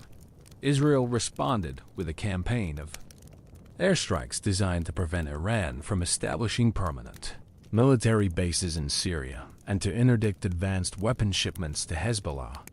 Over the past decade, Israel has conducted hundreds of airstrikes in Syria, targeting Iranian positions, weapons convoys, and military installations. The shadow war in Syria has been characterized by a complex set of rules and red lines. Israel has generally avoided targeting Syrian government forces or Russian personnel, focusing instead on Iranian and Hezbollah assets. Iran, for its part, has avoided direct retaliation against Israeli territory, preferring to work through its proxies and to gradually expand its presence when possible. Hamas in Gaza represents another crucial front in the Iran-Israel proxy war. While Hamas is not as closely integrated into Iran's command structure as Hezbollah, Iranian support has been crucial in building up Hamas's military capabilities. Iranian training, weapons, and funding have transformed Hamas from a political movement with a militant wing into a formidable military organization capable of challenging Israeli forces. The relationship between Iran and Hamas has not always been smooth. Hamas's Sunni identity and its roots in the Muslim Brotherhood movement have sometimes put it at odds with Shia Iran's regional agenda. The Syrian civil war temporarily strained relations when Hamas refused to support the Assad regime. However, shared opposition to Israel has generally overcome these ideological differences. Iran's proxy network extends beyond these primary actors to include the Houthis in Yemen, various Shia militias in Iraq, and smaller groups throughout the region. This network allows Iran to project power far beyond its borders and to threaten Israeli and American interests across the Middle East. The proxy war strategy has proven highly effective for Iran. It has allowed the regime to challenge much more powerful adversaries while avoiding the costs and risks of direct confrontation. Iranian proxies have repeatedly demonstrated their ability to inflict significant damage on Israeli forces and civilians. While Iran itself remains largely insulated from retaliation. For Israel, the proxy war presents unique challenges. Traditional deterrence models, based on the threat of retaliation against an enemy's homeland, are less effective when dealing with proxy forces. How do you deter an organization like Hamas or Hezbollah when their sponsor sits safely in Tehran? Israeli strategy has evolved to address this challenge through a combination of direct action against proxy forces and efforts to hold Iran accountable for their actions. Israel has made clear that it considers Iran responsible for attacks by its proxies and reserves the right to respond against Iranian targets. The proxy war has also internationalized the Iran-Israel conflict in new ways. Iranian proxies now threaten American forces in Iraq and Syria, attack Saudi oil facilities, and disrupt international shipping in the Red Sea. What began as a bilateral conflict between Iran and Israel has become a regional war that affects the interests of multiple global powers. In the pre-dawn darkness of February 1, 1979, an Air France Boeing 747 descended through the clouds above Tehran's Mehrabad airport, carrying a cargo more precious and dangerous than all the oil in the Persian Gulf. Aboard that aircraft, in the business-class cabin, sat a black-bearded cleric who had spent 14 years in exile, dreaming of return and revenge. His name was Ruhollah Mousavi Khomeini, and he was about to transform not just Iran, but the entire Middle East, in ways that would reverberate for generations. As the plane touched down on Iranian soil, millions of people lined the streets of Tehran, having waited through the night for this moment. They carried pictures of the elderly Ayatollah, chanted his name, and wept with joy at the prospect of his return. The massive crowds that greeted Khomeini were unlike anything seen in modern Middle Eastern history. For them, this was not merely a political leader returning from exile. This was the return of a promised Messiah who would purge Iran of foreign contamination and restore the nation's Islamic identity. Khomeini stepped off the plane onto Iranian soil. He was asked by a reporter what it felt like to return to Iran. After so many years in exile, his response was as chilling as it was telling. "Nothing," he said simply. This single word would come to define not just Khomeini's character, but the nature of the revolution he was about to unleash. Cold, calculating, and utterly without sentiment. The man who had called down from Iranian soil carried within him the ingredients of a revolutionary earthquake that would forever alter the Middle East.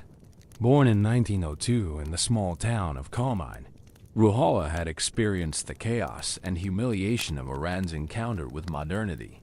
His father was murdered when he was just 5 months old, possibly by agents of the local governor. His mother died when he was 15. These early experiences of loss and instability, combined with his immersion in traditional Islamic education, shaped a worldview that was both deeply spiritual and profoundly political. As a young man, Khomeini had witnessed the rise of Reza Shah Pahlavi, the modernizing autocrat who had seized power in 1925. Under Reza Shah's rule, Iran underwent a dramatic transformation. Western dress was enforced, traditional religious practices were suppressed, and the influence of Islamic clerics was dramatically curtailed. For Khomeini, this represented not modernization but cultural annihilation. His political awakening came in the 1940s and 1950s, as he watched the Shah's regime modernize Iran along Western lines while suppressing Islamic traditions. Khomeini was particularly outraged by the Shah's land reform program, which cut up the large estates that provided much of the funding for religious institutions, and by his efforts to give women equal rights and reduce the influence of Islamic law in Iranian society. But what truly radicalized Khomeini was Iran's relationship with Israel. Like many traditional Muslims, he viewed the creation of Israel as a Western plot to establish a foothold in the Islamic world.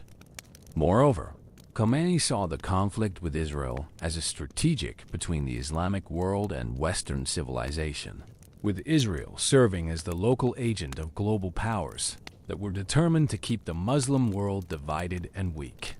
The ideology that brought Khomeini to power was remarkably swift and complete. Within weeks of his return, the Shah's government had collapsed, and revolutionary committees were taking control of government buildings, police stations, and military bases throughout the country. The speed of this transformation was shocking to those who had lived through the revolutionary upheavals of the 20th century, most of whom had taken years to consolidate power.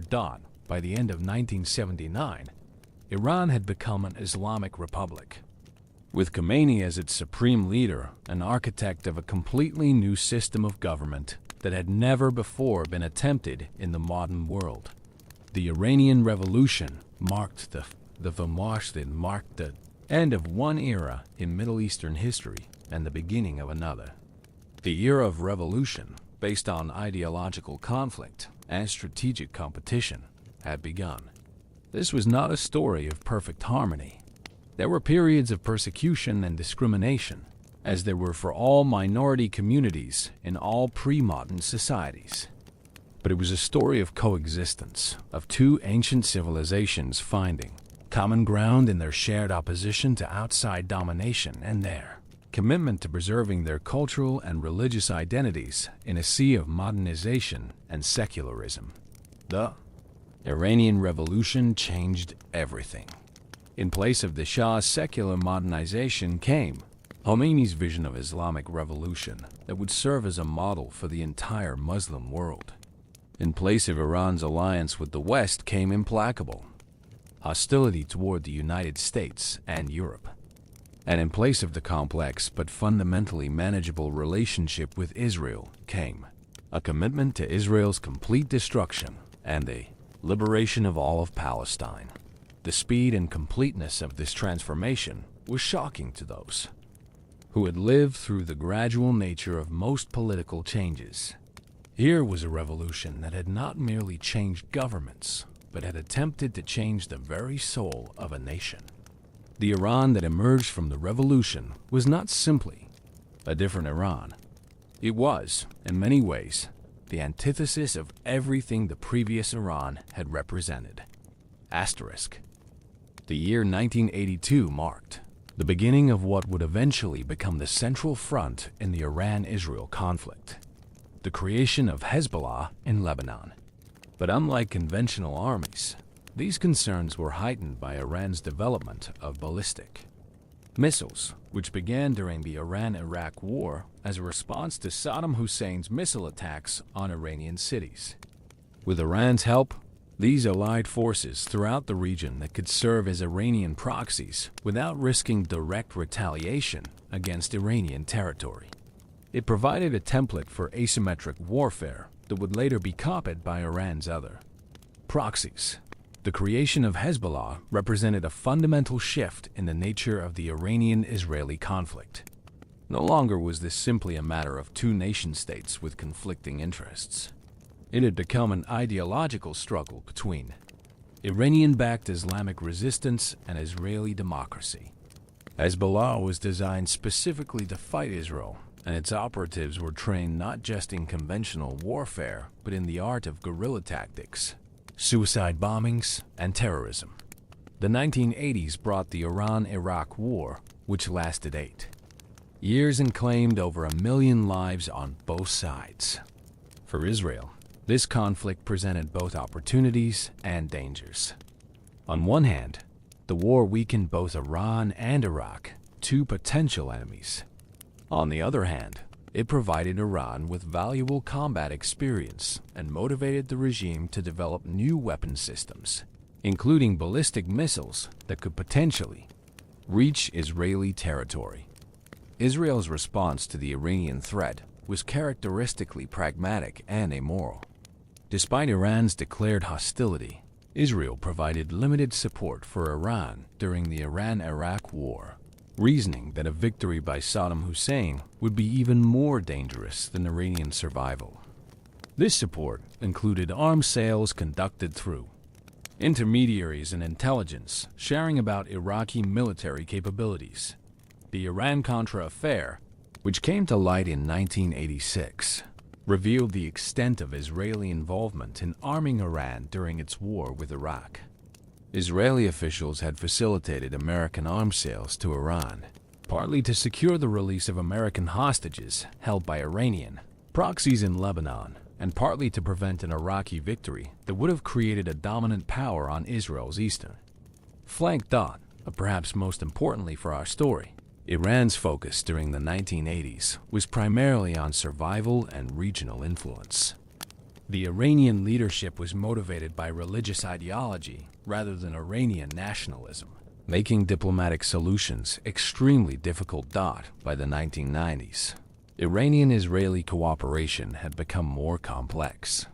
Iran needed to win the war with Iraq, but it also needed to establish credibility as the leader of the global Islamic resistance. Israeli intelligence services, meanwhile, were beginning to monitor Iranian activities more closely as Tehran's nuclear program began to take shape. The most successful of these proxy relationships was with Lebanese Shia militias, which later formed Hezbollah. Initially, this program was purely civilian, focused on generating electricity and producing radioisotopes for medical purposes. But Iranian scientists were also learning lessons that could potentially be applied to weapons development. Iranian clerics established religious schools and mosques, and Iranian diplomats worked to build political relationships with local leaders. Iran, meanwhile, was the United States and Soviet Union as potential allies in its campaign to isolate Iran internationally. Israeli businesses invested heavily in these countries' emerging defense industries, particularly in the technology and agriculture sectors, and agricultural development. The Shah had enthusiastically supported the Zionist project financially and emotionally, but few emigrated to the Jewish state. Persian Jews continued to support the Zionist project financially and emotionally, but few emigrated to the Jewish state. Most Persian Jews had decided to leave Persia, which was their home and had been home to their families for over 2 millennia, seeking refuge in the United States or other Western nations.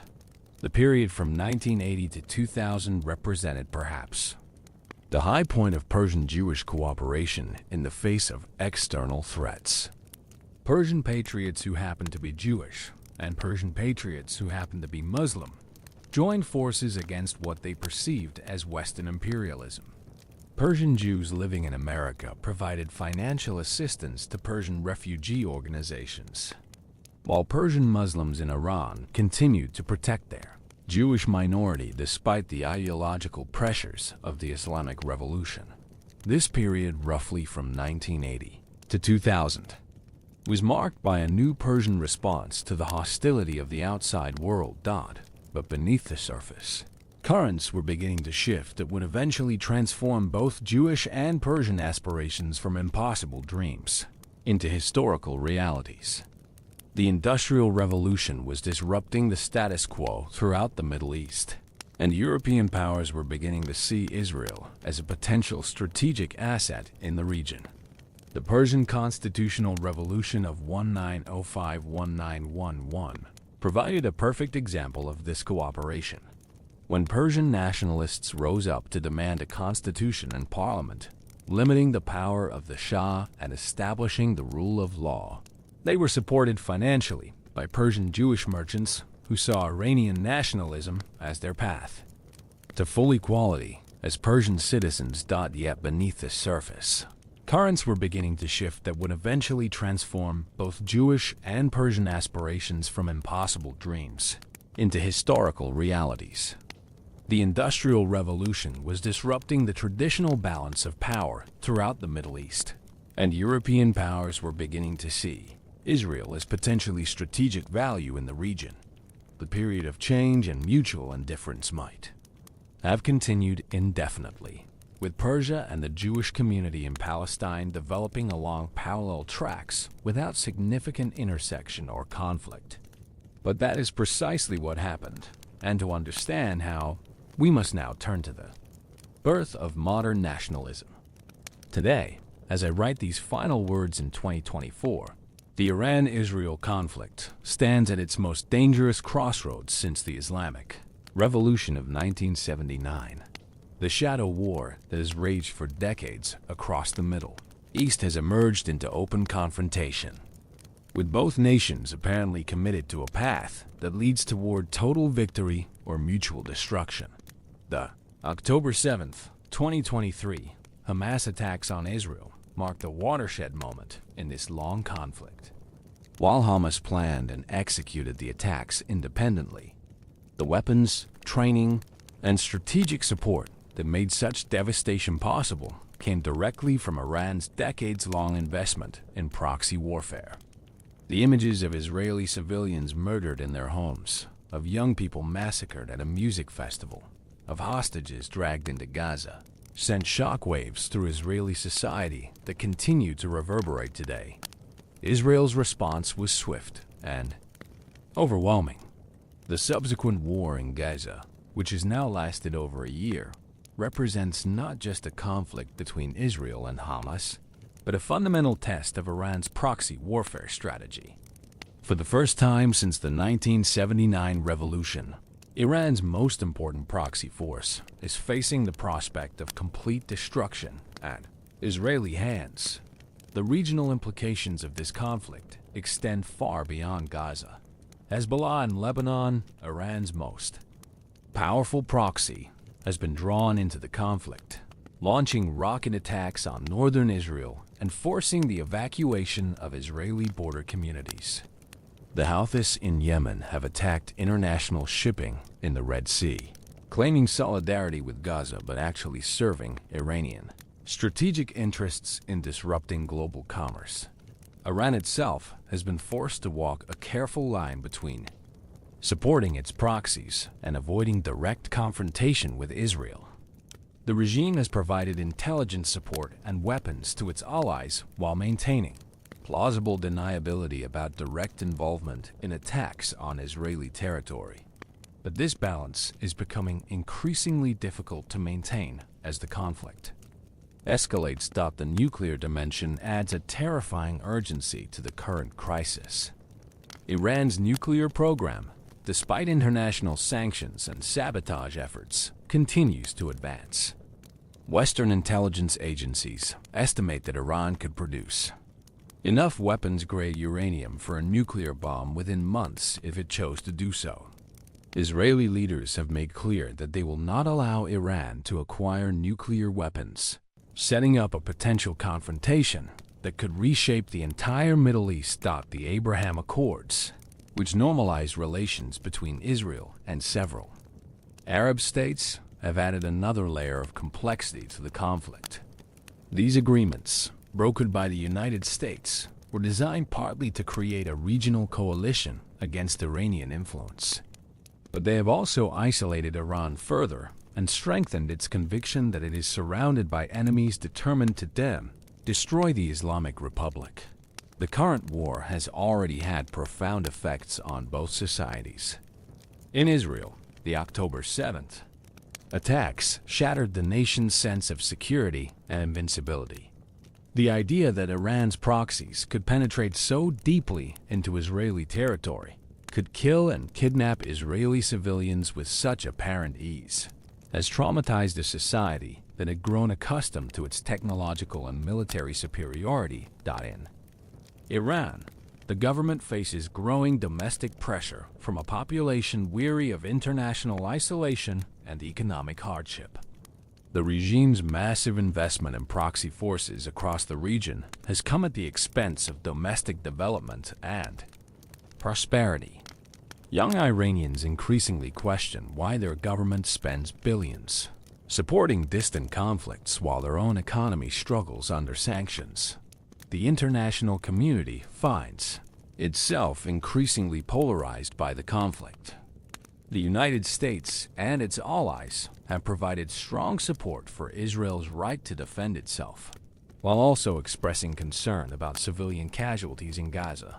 Russia and China have strengthened their ties with Iran, seeing an opportunity to challenge American influence in the Middle East. European nations, caught between their commitment to Israel's security and their horror at the humanitarian crisis in Gaza, have struggled to find a coherent response. The United Nations and other international organizations have proven largely powerless to stop the escalation. The economic costs of the conflict continue to mount. Oil prices have fluctuated based on fears of regional escalation, and the disruption of shipping routes has affected global trade. Both Israel and Iran are spending enormous resources on military operations and defense, diverting funds from economic development and social programs. Perhaps most tragically, the current conflict has made any prospect of peace seem more distant than ever. The mutual traumatization of both societies, the deepening of sectarian divisions across the region, and the involvement of external powers have created a dynamic that seems to feed on itself, generating more violence and extremism with each cycle of attack and retaliation. The Abraham Accords, which once seemed to offer a path toward regional integration and peace, now appear fragile in the face of the current crisis. Arab nations that normalize relations with Israel are under pressure from their own populations to distance themselves from the Jewish state, while Iran's proxies work to sabotage any cooperation between Israel and the Arab world. Yet even in this dark moment, it is worth remembering that the current hostility between Iran and Israel is not inevitable or eternal. These two ancient civilizations coexisted peacefully for over 2 millennia before the current conflict began. The Persian Empire protected and supported the Jewish people when they were persecuted elsewhere. Jewish communities thrived in Iran. For centuries, contributing to Persian culture and society. The transformation of this relationship from cooperation to conflict was not the result of ancient hatreds or irreconcilable differences. It was the product of specific historical circumstances: the rise of modern nationalism, the creation of Israel, the Cold War, the Iranian Revolution, and the dynamics of regional power competition. Understanding this history does not diminish the reality of the current crisis or the genuine fears and grievances on both sides. But it does suggest that the current trajectory toward escalation and potential catastrophe is not the only possible future. Different choices by leaders on both sides could still lead to different outcomes. The question that haunts anyone who studies this conflict is whether the current generation of leaders has the wisdom and courage to step back from the brink. The costs of continued escalation are enormous, not just for Iran and Israel, but for the entire region and the world. The benefits of finding a way to coexist, while difficult to achieve, could be transformative. As this documentary concludes, the final chapter of the Iran-Israel conflict remains unwritten. The choices made in the coming months and years will determine whether this ancient relationship can find a path back to coexistence, or whether it will spiral into a conflagration that consumes both nations and devastates the region they both call home. The story of Iran and Israel is ultimately a story about the tragedy of mutual misunderstanding and the power of historical forces to trap nations in cycles of conflict that serve no one's interests. It is a reminder that even the most bitter enemies were once something else, and that the future, however dark it may seem, is never entirely predetermined.